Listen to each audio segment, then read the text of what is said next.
Everybody thinks GTA 6 is Vice City, and that's the biggest misunderstanding about this game. Vice City is one region out of six in an entire state. Rockstar built swamps where your supercar is useless, a mountain wilderness on the northern border, a dead tourist town running on painkillers and malt liquor, an industrial county where a sugar corporation owns the local government, and a chain of tropical islands where the whole economy runs on boats. Today, I'm walking you corner to corner through the entire state of Leonida, every confirmed region, every confirmed location, and what each one actually means for how you'll play. This is the definitive map breakdown. Let's go. Quick ground rules because there is so much fake map info out there.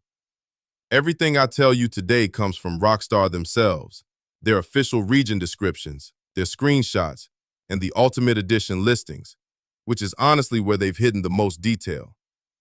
Anytime I step outside that into theory or community mapping, I'm going to stop and tell you. That's the deal. Chapters are in the description if you want to jump to a specific region. But I'd watch it straight through, because the way these regions connect is the actual story here. Subscribe if you want the full GTA 6 breakdown series. All right. First, the big picture. The game is set in the state of Leonida. That's Rockstar's fictional modern-day Florida. Not a city, a state. And Rockstar has officially named 6 regions inside it. Let me lay out the geography, because knowing where things sit makes everything else click. Vice City sits on the southeastern shoreline, and that surprised people because early theories had it dead center. It's not. It's in the corner. South of that, stretching across the southern islands, you've got the Leonida Keys. Sweep west and you hit Grassrivers, the wetlands, covering the southwest. Head up the west coast and there's Port Gellhorn. Inland to the east of that, sitting beside Lake Leonida, is Ambrosia. And all the way north on the state's border, Mount Kalaga National Park. Those regions span at least 3 named counties: Vicedale County in the southeast, Leonard County up north, and Kelly County in the northwest. And here's a detail most people miss. Rockstar has referenced a whole neighboring state called Gloriana on license plates and road signs. That confirms it exists in the universe. Whether you can actually drive there, Rockstar has not said a word. So don't let anyone tell you Gloriana is confirmed playable. It isn't. The map size question. And let's kill the biggest myth right now, because you're going to hear it everywhere. The map is exactly twice the size of GTA 5. It's 125 square kilometers. Rockstar has never given an official size number. Not once. The 1.5 to 2 times figure comes from the Community Mapping Project. Thousands of fans analyzing trailer footage frame by frame. They're good. They nailed the GTA 5 map early, so it's probably in the ballpark.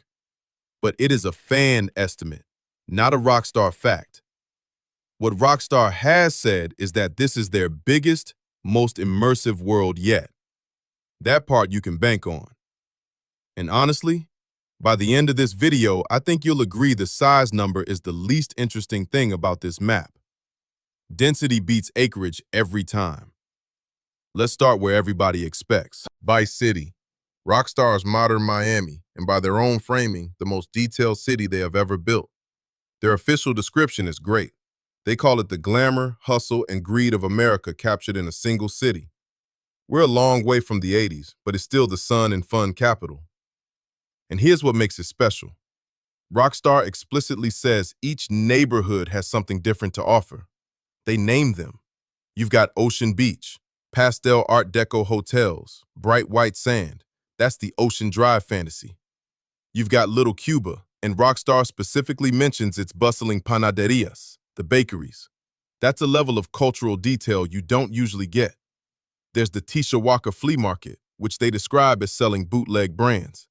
And then the VC port, which Rockstar calls the cruise ship capital of the world.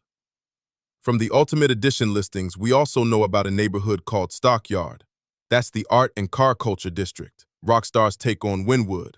Confirmed businesses in there include a tattoo shop called Electric Fang and a streetwear store called Stock 305. There's also a custom shop, Ride Out Customs, that converts regular cars into lowriders.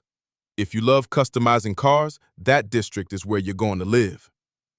And the crime side is right there in the open.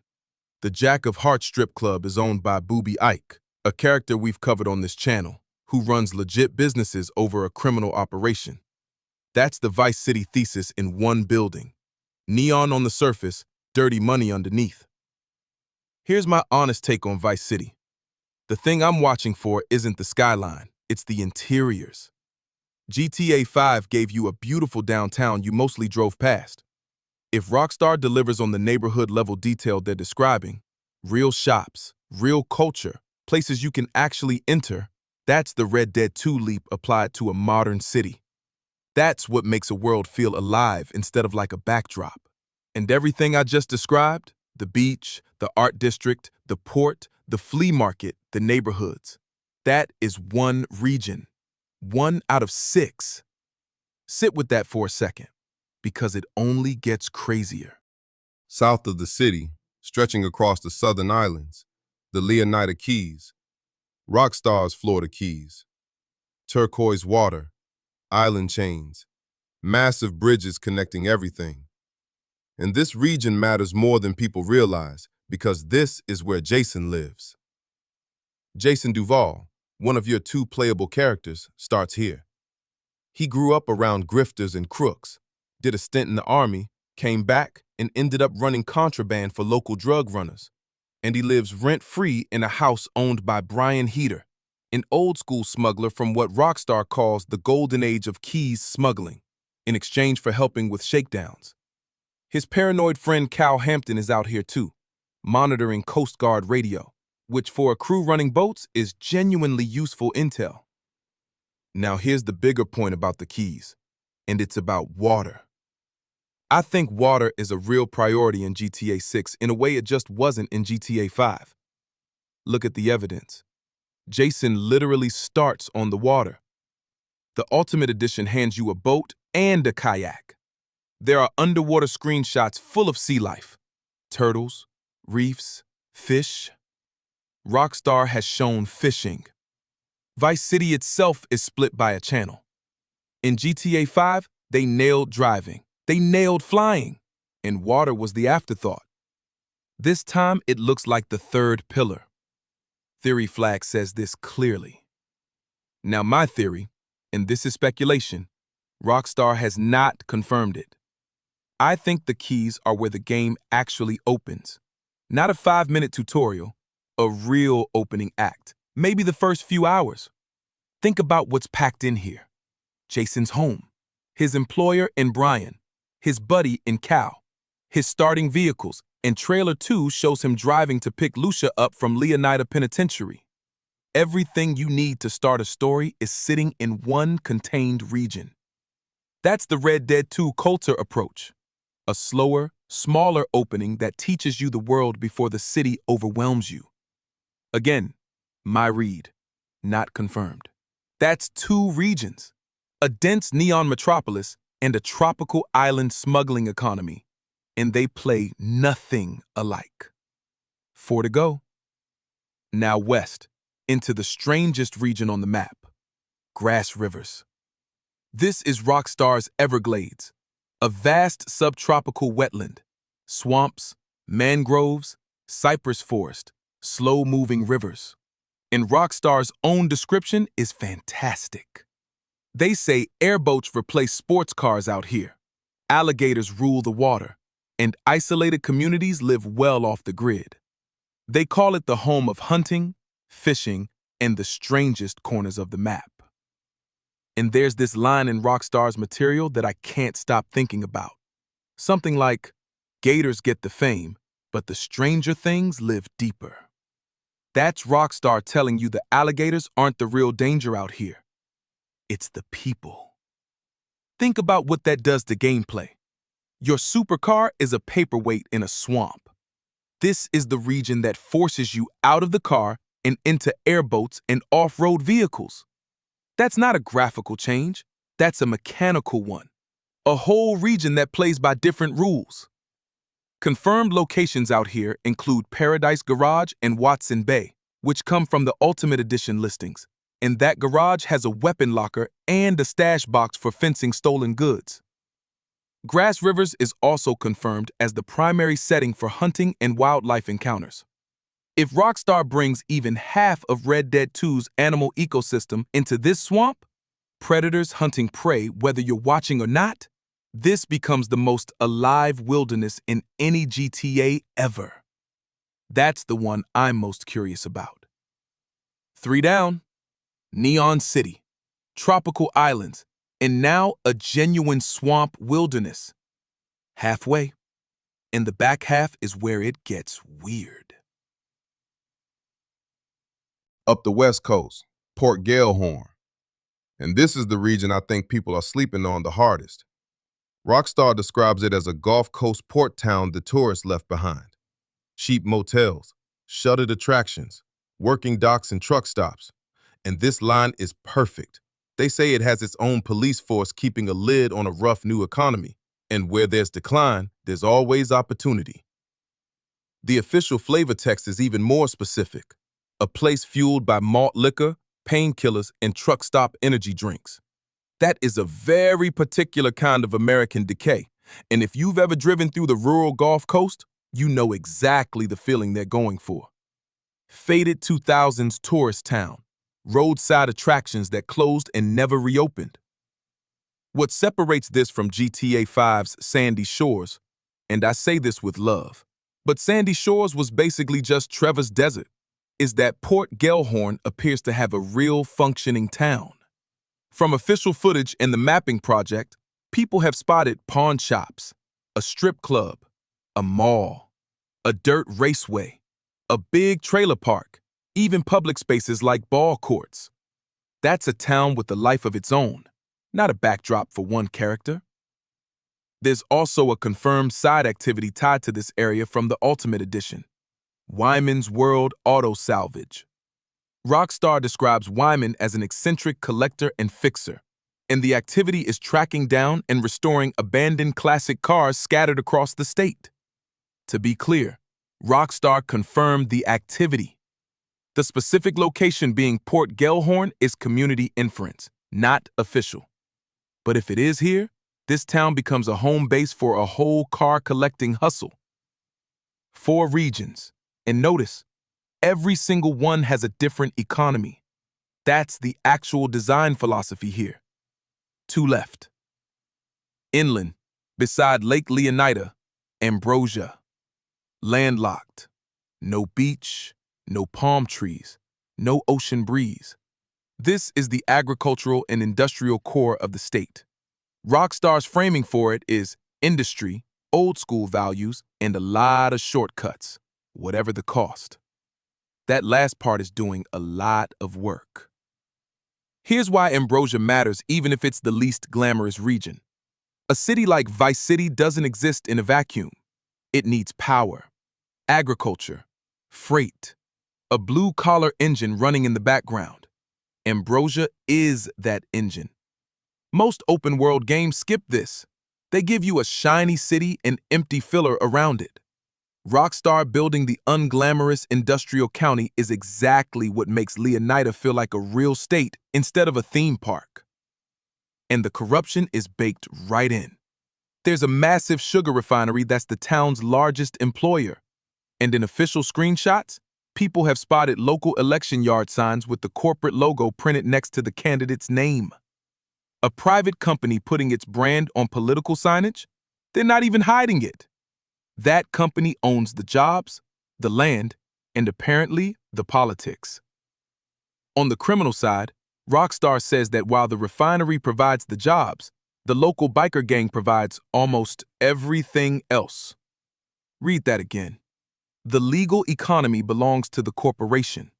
The underground economy belongs to the bikers. That's a whole ecosystem of conflict sitting there before you even show up. And Rockstar loves dropping you between two factions already at war. If you played Red Dead 2, this is Ansburg energy, a company town chewing up its workers. 5 regions, 1 to go. And it's the one that breaks the Florida rules entirely. And finally, all the way north on the state border, Mount Kalaga National Park. Rockstar's own words, wild country, room to breathe on the state's northern fringes. A national landmark offering prime hunting, fishing, and off-road trails. And then this line, in the surrounding backwoods, hillbilly mystics and paranoid radicals live far from the prying eyes of the government. That is a completely different cast of characters than anything else in this game. Vice City is people who want to be seen. The cars, the chains, the clubs.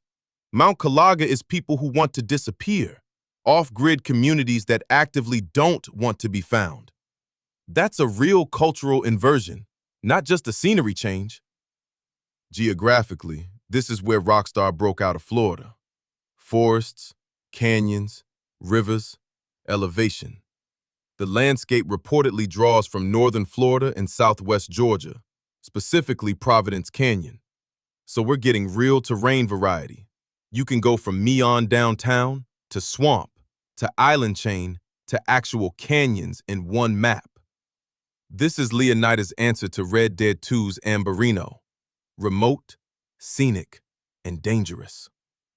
And this is where I think Rockstar cashes in 8 years of Red Dead 2 knowledge. They already built the best wilderness systems in gaming, hunting, fishing, animal ecosystems, weather. Mount Kalaga is the obvious place to drop all of that into a modern setting. Now, fair warning, that's my expectation, not a promise. The region, the hunting, the fishing, the off-road trails are confirmed. How deep those systems go compared to Red Dead 2, we won't know until launch. It's possible they streamline it for a faster-paced game. So let's put the whole state together. Vice City, neon, wealth, nightlife, supercars. The Leonida Keys, islands, boats, smuggling, slow living. Grassrivers, swamp, airboats, gators, people hiding off-grid. Port Gellhorn, faded tourist decay and survival-level street crime. Ambrosia, industrial corruption and biker economy. Mount Kalaga, wilderness, hunting, and people who want to vanish. 6 regions, 6 economies, 6 different vehicle cultures, 6 different sets of rules. That's the thing that actually makes this map exciting, not a size number, because a huge empty map is boring. What Rockstar is describing is a map where the game changes depending on where you are. Your supercar is king downtown and useless in the swamp. Your boat is essential in the Keys and pointless on a mountain. That's a state, not a city. And that's exactly why I stopped caring about the "is it twice as big" argument. Give me 6 dense, distinct regions with real culture over a giant empty map every single time. GTA 5 had a beautiful countryside that most people drove through once. If every region here has its own reason to exist, that's the generational leap. That's the full state of Leonida. Every confirmed region, corner to corner. Rockstar will keep dropping details right up to November 19th, and I'll keep this updated as they do. So tell me in the comments, which region are you going to first? I'm honestly torn between the car district in Vice City and just disappearing into Grassrivers with an airboat. Subscribe for the full GTA 6 breakdown series. I've got every character explained, the additions guide, and a launch day playthrough coming. I'm Money Man, you already know. This is Savage Mode. Out.